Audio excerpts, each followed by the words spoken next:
Olá pessoal, boa noite, que bom estar aqui com você. Eu queria te saudar, desejando a graça do nosso Senhor Jesus Cristo, o amor de Deus Pai sobre a sua vida, sobre a vida da sua família.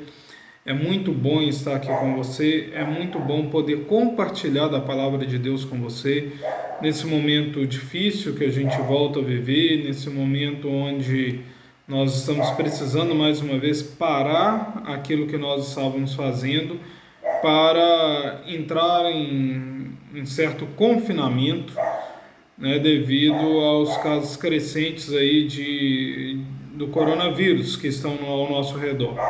E eu queria que você colaborasse com isso, querido, que você estivesse sim se cuidando, você estivesse usando a máscara, você estivesse usando aí o álcool gel, você evitasse aglomeração. Eu sei que está difícil da gente ficar longe, é difícil para todos nós, mas é por um período, a vacina está aí, muitas pessoas já estão vacinando, eu sei que ainda não é aquilo que a gente esperava, todo mundo está muito ansioso aí por vacinar, mas daqui a pouco nós vamos estar aí, se Deus quiser, imunizados, e aí sim poderemos nos encontrar, nos abraçar. E a gente fala isso, querido, é porque a gente quer o seu bem, nós queremos que você realmente se cuide. Nós não queremos te ver doente, nós não queremos ter que pegar o nosso carro e sair com você e ir procurando vaga em hospital. Nós queremos que você esteja bem, que você se encontre bem. E não somente isso, meu amigo, minha amiga, nós queremos também que os seus parentes estejam bem, que todos aí estejam bem, que o número de casos aqui na nossa cidade possa diminuir. Por isso, ore conosco nesse sentido, oriente pessoas. Se você vê alguém aí sem máscara, oriente a pessoa, usa máscara, coloca a máscara aí para não transmitir o vírus. Pequenos cuidados, pequenas coisas podem mudar a realidade da nossa cidade.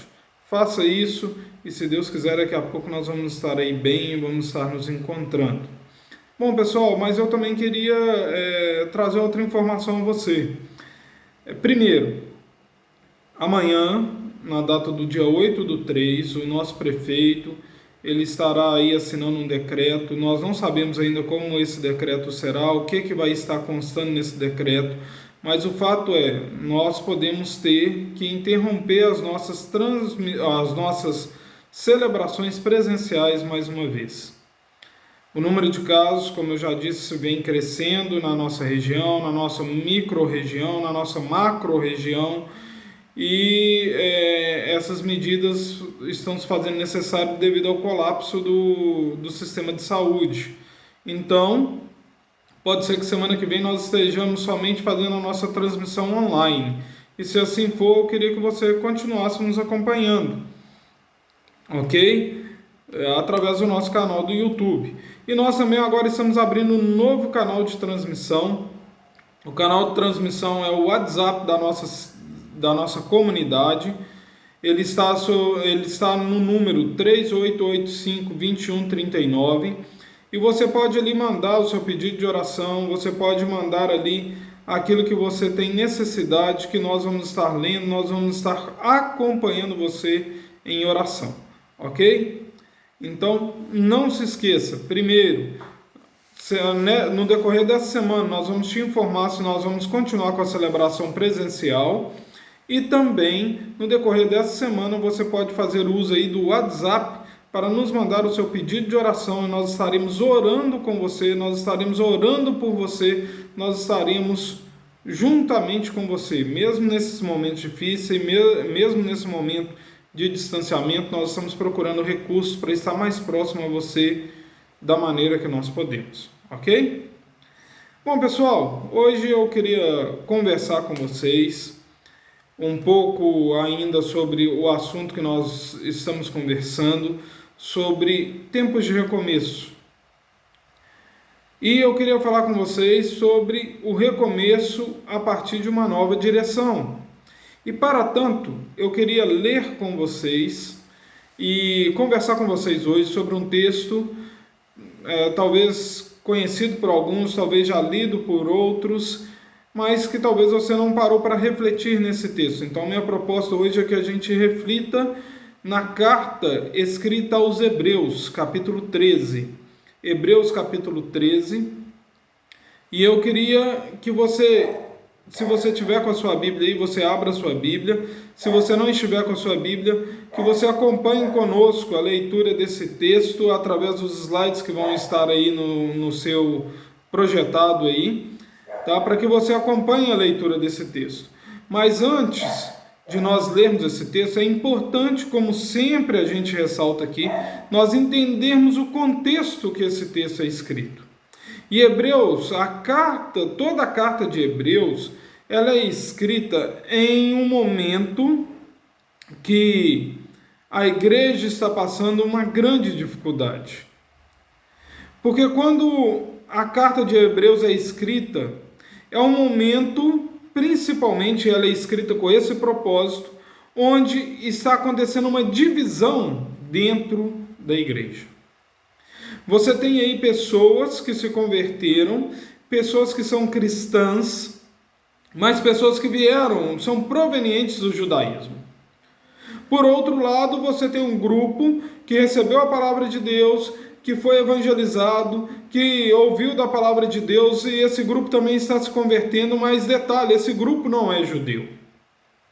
E aí começa o conflito dentro da própria igreja. Dois grupos de cristãos, dois grupos que são cristãos, mas um com princípios judeus, outros que vieram aí do paganismo. E o que acontece? Esses grupos começam a ter conflitos. Eles começam a brigar entre si, porque o grupo judeu queria impor sobre o grupo que não era judeu, o grupo que veio dos povos pagãos, uma cultura judaica. Por exemplo, é na carta de Hebreus que você vai, e no livro de Atos também, que você vai encontrar pessoas dizendo que esse povo que se converteu a partir do paganismo, eles deveriam ser submetidos, por exemplo, à circuncisão. Esses cristãos, eles estavam brigando, e esses grupos agora estavam muito mais com picuinha, muito mais preocupados com coisas que não eram o principal, em vez de preocupar com aquilo que era principal, a missão que Cristo tinha dado a eles. Buscando coisas pequenas, ficavam buscando coisas mínimas para brigar, coisas baseadas na tradição e não na Bíblia, para chegarem ou para imporem alguma coisa uns sobre os outros. E isso gerava o quê? Dois grupos que não estavam conversando entre si, não estavam se batendo. Mas não somente isso, eles também estavam passando por um momento de grande tensão. Os judeus estavam começando, e já haviam começado na época de Jesus, um movimento de revolta contra o Império Romano. Tanto que você pode ver nos evangelhos que muitas pessoas começavam a perguntar se Jesus era aquele que iria trazer o reino. Qual que era a visão do judeu? A visão do judeu era que Jesus chegaria aqui na terra, a visão do judeu era que Jesus seria o novo rei, a visão dos judeus era que Jesus iria derrubar o Império Romano. E aí, esse povo, esses judeus que recebem essa carta aos Hebreus, eles ainda têm essa visão que Jesus iria derrubar o Império Romano, e eles começam a se envolver em alguns movimentos para derrubar o Império Romano. E o que isso faz? O Império Romano vem para cima do povo, o Império Romano vem com todo o seu exército para cima para conter as revoltas, e aí, nesse sentido, nesse momento, pessoas começam a ser perseguidas. E detalhe, o Império Romano não sabia distinguir qual que era um judeu por tradição, quem era cristão realmente. Para eles, o cristianismo era simplesmente uma seita do judaísmo. Então eles perseguiam todo mundo, eles matavam todo mundo. E os cristãos também estavam numa grande tensão, porque eles estavam sendo perseguidos e porque eles poderiam ser mortos. Sabendo disso, desse contexto, o autor da carta de Hebreus, que a gente não sabe quem, alguns acham que é Paulo pelo estilo da escrita, mas o autor da carta, ele vai escrever o último livro, o último capítulo dessa carta, o capítulo 13, a partir do verso 1, dizendo o seguinte, veja comigo, acompanhe comigo aí, ele vai dizer assim: seja constante o amor fraternal. Seja constante o amor fraternal, no verso 1. E essa expressão, ela mostra a importância da perseverança na vida do cristão. Ser constante é sinônimo de perseverar, é sinônimo de se manter firme, é sinônimo de ter propósito e de ter a visão naquele propósito, de seguir firme naquele propósito. O que o autor está dizendo aqui é: nós devemos nos manter firmes no propósito do amor fraternal. Nós devemos nos manter firmes no propósito de amarmos uns aos outros. Firmes no propósito de olhar os outros e sentir amor para com os outros. E detalhe, amor não é sentimento, abrindo um parênteses, amor é decisão. O que o autor está dizendo para nós é que nós devemos amar uns aos outros. E é muito interessante que essa palavra aqui, no grego, ela traz a ideia de amar os irmãos, irmãos que têm o mesmo pai. Perceba, o autor de Hebreus não está dizendo que nós devemos amar de maneira geral. O autor de Hebreus nem mesmo está falando aqui da mesma expressão que Jesus usou lá, quando ele falou no Sermão do Monte, que nós devemos amar os nossos inimigos. O autor de Hebreus aqui está falando de um amor, mas do amor que nós temos que ter para com o nosso irmão, para com aquele que senta na mesma mesa conosco, daquele que tem o mesmo pai. Ou seja, o amor que o autor de Hebreus está dizendo aqui é um amor diferente, o amor que ama aquele que senta na mesa porque tem o mesmo pai. Nós somos diferentes uns dos outros. Nós temos cores diferentes. Nós temos gostos diferentes. Nós temos escolaridades diferentes. Nós torcemos para times diferentes. Mas todos nós estamos ao redor da mesa por uma única razão. Deus nos chamou. Deus nos adotou. O autor de Romanos vai dizer que nós estávamos perdidos, nós estávamos andando sem rumo. Mas foi nesse momento, querido, que Deus olhou para você, você andando sem rumo, Ele te adotou e falou: não, eu vou te chamar para você ser meu filho. E a lembrança que nós somos filhos adotados, querido, deveria nos fazer mais humildes diante dos outros irmãos e irmãs que estão ao redor da mesa conosco. O problema é que a gente acha que a gente é filho mais velho, então a gente tem mais direitos, a gente tem mais benefícios. Não é, nós somos irmãos iguais uns aos outros. Nós achamos que nós somos igual aquele irmão da parábola do filho pródigo, né? Não, eu sou o irmão mais velho, eu tenho direito, eu nunca abandonei, desde que o Senhor me adotou, eu estou aqui caminhando com o Senhor. Querido, não é verdade, nós somos iguais, somos filhos adotados, um Deus nos amou sem nós merecermos. Todos somos diferentes, todos podemos pensar de maneira diferente, nem sempre as nossas falas vão concordar uma com a outra, mas todos somos irmãos do mesmo Pai, todos estamos sentados na mesma mesa. E todos nós estamos aqui sentados nessa mesa por uma única e exclusiva razão. Nós não éramos dignos do amor dele. Mas esse Pai, ele resolveu olhar para nós. Ele resolveu entrar na história. E ele resolveu intervir na minha e na sua história, nos adotando como filho dele. E agora, todos nós, queridos, não sou só eu, não é somente você. Todos nós somos filhos amados do Pai. Maravilha, isso é maravilhoso. Isso nos leva a perceber como o autor de Hebreus está nos convidando a vivermos.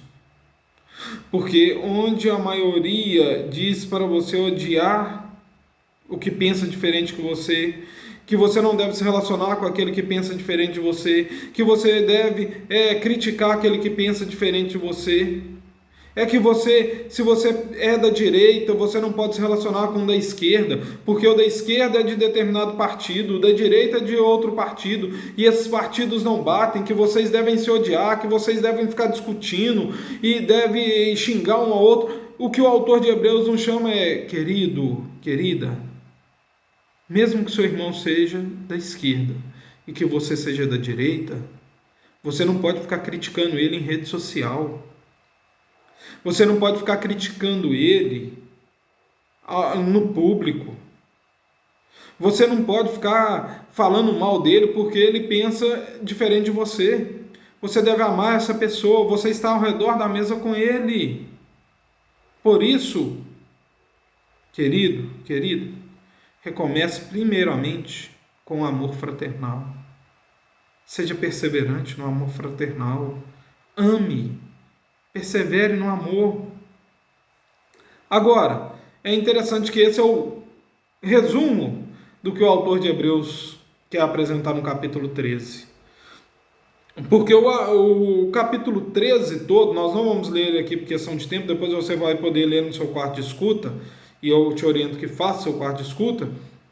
Você vai poder perceber que o autor de Hebreus, ele apresenta que nós devemos ser perseverantes no amor fraternal, e aí ele vai nos apresentar formas de sermos perseverantes no amor fraternal. E a primeira forma que ele apresenta está aí justamente no verso 2, quando ele diz assim: não se esqueçam da hospitalidade. Foi praticando-a que, sem saber, alguns acolheram anjos. É interessante que às vezes a gente acha que anjo é o seguinte: eu estava perdido na rua, não sabia onde ir, e Deus mandou uma pessoa, que aquela pessoa foi um anjo para me mostrar onde eu iria. O pneu do meu carro furou e chegou alguém para trocar o pneu do carro comigo. Essa pessoa foi um anjo que Deus enviou. Não é esse tipo de anjo que o autor está dizendo aqui. O que o autor de Hebreus está dizendo aqui, você deve ter em mente que ele está escrevendo para um público judeu. O que ele está dizendo aqui, e está trazendo a memória daquele povo e a nossa memória também, são de pessoas no Antigo Testamento que acolheram pessoas e, sem saber, eles estavam acolhendo anjos.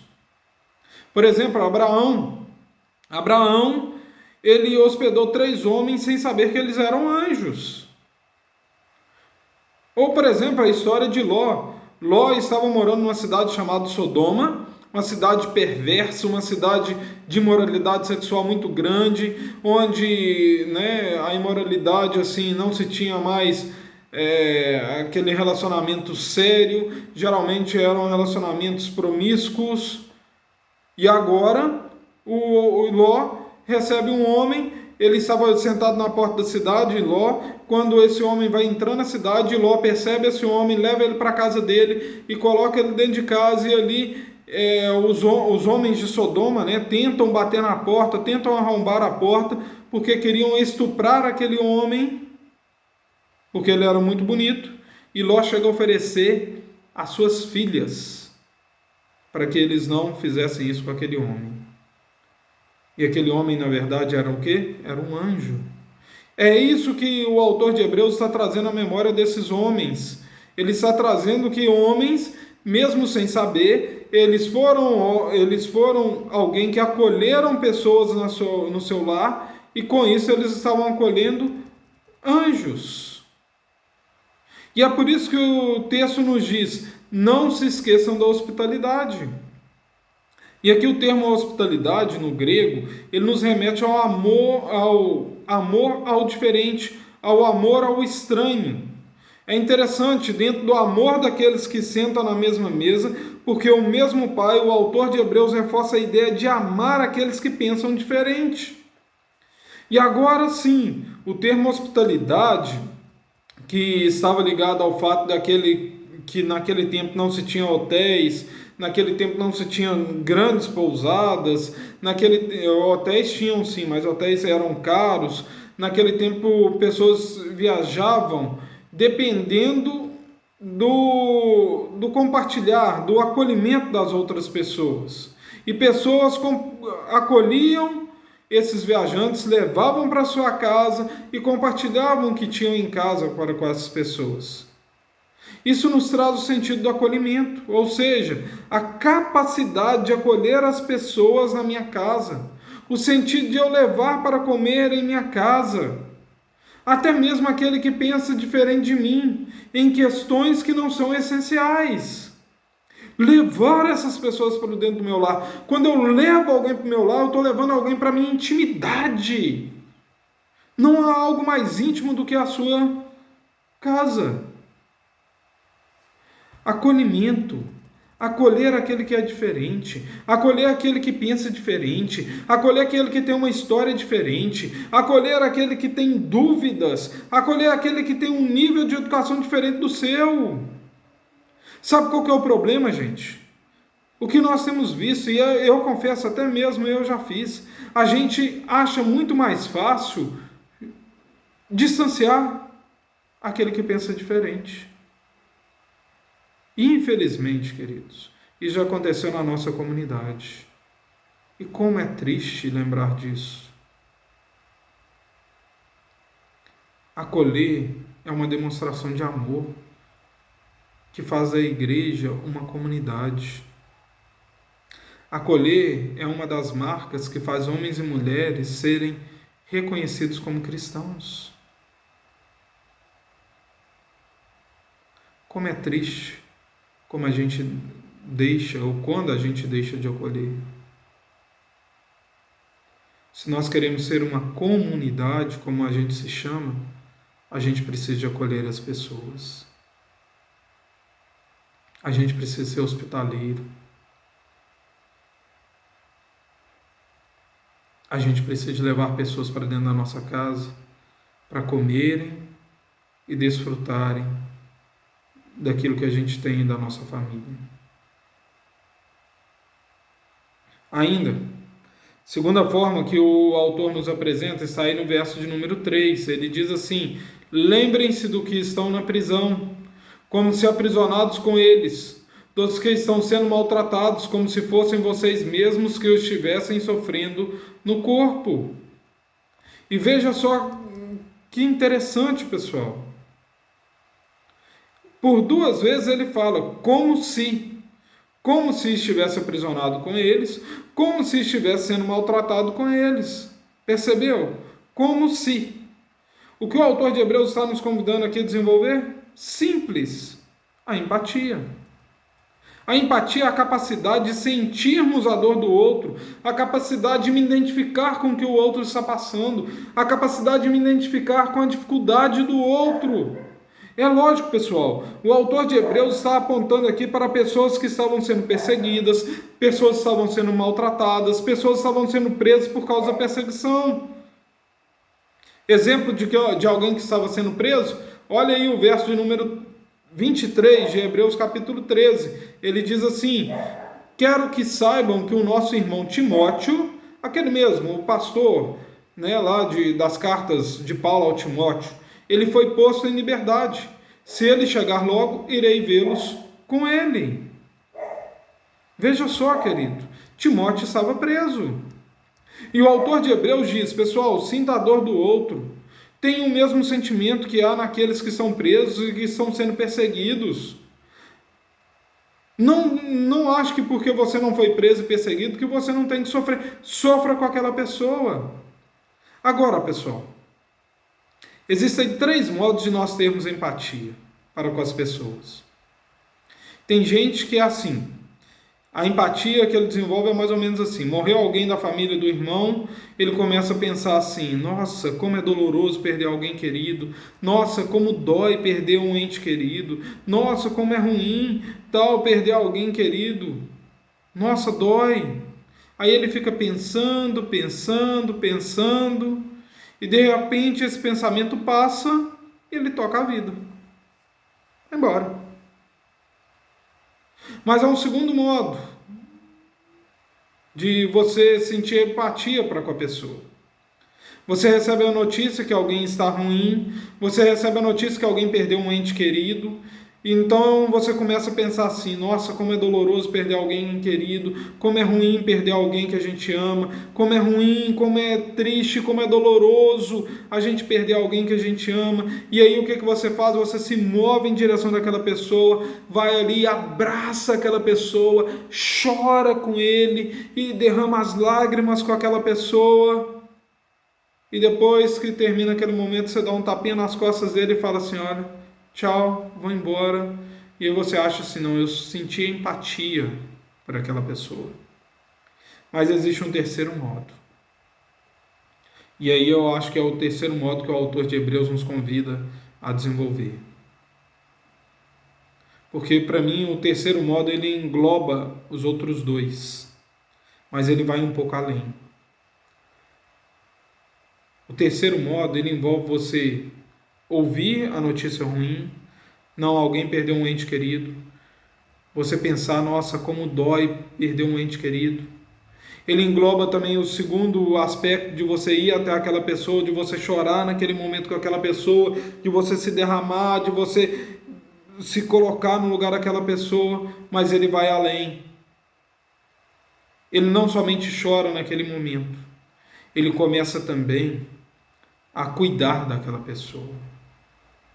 Ele vai lá, ele vai na casa daquela pessoa, ele cozinha para aquela pessoa, fala assim: não, eu sei que você está ruim, eu sei que você não está bem, eu vim aqui cozinhar para você. Não, eu sei que você não está bem, eu vou cuidar dos seus filhos, vem cá, eu vou passar um final de semana com os seus filhos, para você relaxar, para você desaparecer a cabeça. Não, eu sei que você não está bem, vem cá, vamos andar de bicicleta junto. Não, vamos refletir sobre isso aqui juntos. Ele vai além, ele caminha com a pessoa. Empatia é você caminhar, é você estar junto, lado a lado, é chorar com os que choram. Isso é empatia. Mas o texto continua, veja só o verso 4, porque parece que aqui no verso 4 o autor de Hebreus ele muda tudo o que ele está falando. O verso 4 diz o seguinte: o casamento deve ser honrado por todos, o leito conjugal conservado puro, pois Deus julgará os imorais e os adúlteros. Veja só que interessante, parece que ele vem desenvolvendo algumas formas, mas aqui ele muda. Mas o autor de Hebreus aqui, inserindo esse assunto, que a princípio parece desconexo, ele, que parece fora de ordem, né? Na verdade, ele está inserindo um assunto que é o cerne da vida do cristão. Porque todo cristão deve começar mostrando diferença dentro de casa. Mostrar que o casamento dele é diferente, que o casamento dele é bom. Ele deve começar mostrando a hospitalidade dentro do casamento, porque sua esposa pensa diferente de você, seu marido pensa diferente de você. E ali você não simplesmente desmancha um relacionamento porque um pensa diferente do outro, apesar que tem pessoas que fazem isso, né? Tem pessoas que hoje em dia estão falando assim: ele pensa muito diferente de mim, se ele pensa muito diferente de mim, eu não posso continuar casado com ele. Para com isso, gente. Você tem que mostrar que casamento é bom, que casamento deve ser valorizado, que casamento é saber interagir em meio às diferenças. Jovens que são discípulos de Cristo devem valorizar o casamento e buscar o casamento. E aqueles que já são casados não devem ficar trocando de marido e de mulher, banalizando o casamento. Porque tem gente que fala assim: eu valorizo tanto o casamento que já casei 3 vezes. Para, gente. Não é isso que o autor de Hebreus está falando aqui. O autor de Hebreus está falando que você deve valorizar o casamento, que você deve ter persistência no casamento, perseverança no casamento, perseverança para desenvolver um amor maduro, um amor que não se baseia em sentimentos, mas que se baseia em decisões, que você decidiu: eu vou continuar casado, independente do outro pensar diferente. Por sinal, gente, eu e Renata, esse ano, nós completamos 18 anos de casamento. É isso mesmo, 18 anos. Com a mesma mulher? Não. Primeiro, eu fui casado com uma jovem, estudante de Química da UFMG, que tinha um sonho de formar, que tinha um sonho de passar num concurso público. Depois eu fui casado com uma jovem mulher que foi mãe, ainda estudante, mas mãe, e eu vi ela sofrendo, e eu vi ela correndo atrás, mesmo sendo mãe, mesmo com criança pequena dentro de casa, e aquela doideira toda correndo atrás das coisas. Eu também fui casado, gente, com uma mulher que se dedicou para passar num concurso público e foi aprovada, e hoje é realizada profissionalmente, e foi muito bom esse período. Foi tenso, mas foi muito bom. Depois também eu fui casado com uma mulher um pouco mais madura, ainda não é uma mulher madura, jovem, um pouco mais amadurecida, que resolveu ter uma outra filha e se tornou mãe um pouco diferente da primeira vez. E uma ótima mãe.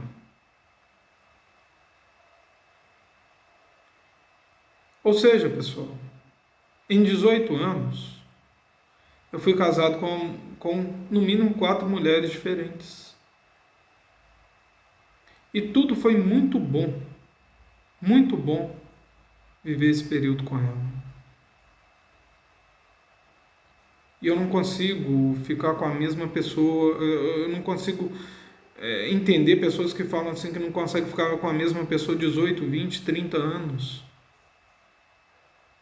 Se você reparar no seu casamento, a pessoa que você está casada com ela já não é a mesma da época que você casou. Ela é diferente. E dia após dia você precisa renovar esse voto. Dia após dia você precisa renovar essa aliança. E o autor de Hebreus diz que o casamento, em tempos que as pessoas só pensam em ruptura, os discípulos de Cristo devem honrar o casamento, devem continuar casados. E o autor de Hebreus, ele diz mais, veja o verso 4 ainda, ele diz que você deve conservar o leito conjugal puro, e aqui claramente está se referindo ao ato sexual, manter o local onde se pratica o sexo puro, santidade. Por quê? Porque para muita gente o sexo, ele não pode se misturar com a santidade. Muita gente acha que o sexo é algo impuro, que quando você faz sexo, o Deus tampa os olhos, o Espírito Santo sai e não está ali com você. Não é assim, querido. Deus criou o sexo. Deus criou o sexo num contexto conjugal, no contexto do casamento, e ele é bom e deve ser desenvolvido no contexto do casamento. O sexo foi criado por Deus, é uma dádiva de Deus aos seres humanos. É prazeroso dentro do casamento. Quando é limpo, é vivido dentro da união conjugal. E aqui o autor diz que no casamento que perdura, deve haver sim leito conjugal com sexo. Deve haver santidade nesse ato sexual, lealdade. Por isso ele termina dizendo, pois Deus julgará os imorais e os adúlteros, ou seja, aquele que peca, aquele que são desleais à sua esposa, ao seu marido, e não se arrependem e continuam nessa prática, Deus irá julgá-los. Deus vai julgar essas pessoas. Por quê? Porque Deus preza por alianças. Então, querido, cuidado.